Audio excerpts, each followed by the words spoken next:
እስቲ ብራንዲንግ ምን እንደሆነ እዚህ ሾፕ ውስጥ ገብተን እናይና የኢትዮጵያ ዩኒቨርሲቲዎችን ልጠይቃቸው ስለምፈልግ ነው።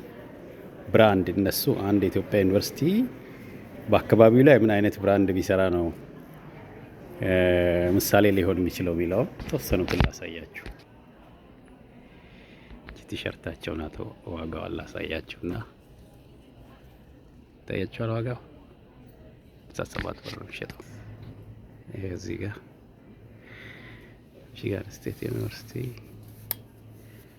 ቼክ ዋጋ ያላቸውን አሳያችኋለሁ። ምሳሌ ካልሲ ያያችሁ ካልሲ ዩኒቨርሲቲውን ሎጎ አድርገው ዋጋው ይታያችኋል። እንግዲህ ለተለያዩ ተማሪዎች ስኮላርሺፕ ሲሰጥ ገቢው ከየት ነው የሚመጣው የሚለው እንድታዩ ነው።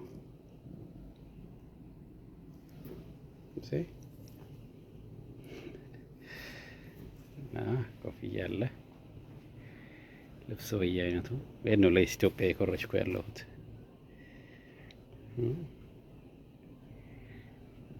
ጥሩ ጥሩ ነገር እንድኮርጅ ይሄው ምሳሌ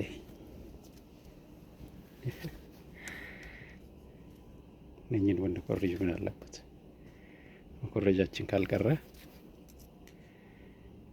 እንዲህ አይነት ነገሮችን ለኢትዮጵያ ዩኒቨርሲቲዎች ራሳቸውን እንዲችሉ ሲባል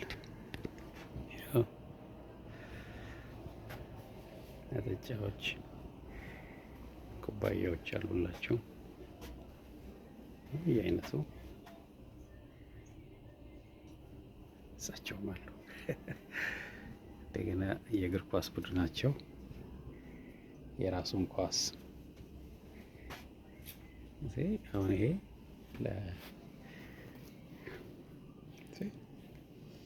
በዩኒቨርሲቲው የታተመ ማለት ነው። ለምንድን ነው ይሄን ማድረግ የሚያቅተን? የኛ ዩኒቨርሲቲ ተማሪዎች እኮ የሌላ ሀገር ነው እንትን እያሉ ያሉት የህፃናትም ጭምር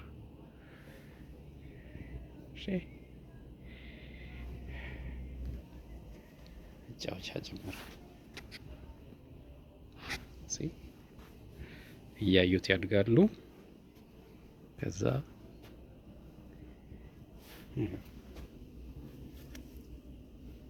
ተቻለን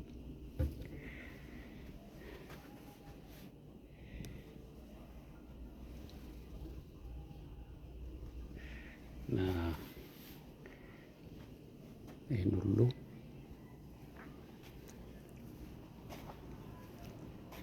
ለእኛ ዩኒቨርሲቲዎች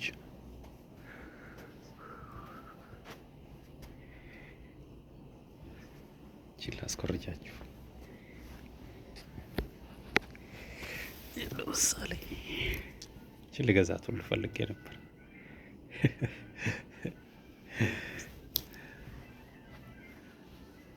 ገዛት ሁሉ አስቤ ነበር። የግራጁዌሽን ጋዋን ከፈለጋችሁ እዚህ ጋር የፒኤችዲ ምናምን ይመረቁበት የመሰለኝ ይሄ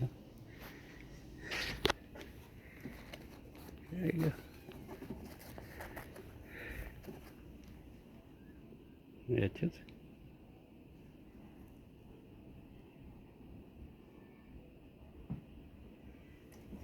እና ብራንዲንግ ስንል ለዚህ ነው ብራንድ የሚሰራው። ከአዋቂ እስከ ህፃናት ድረስ እንዲያውቁት ተደርጎ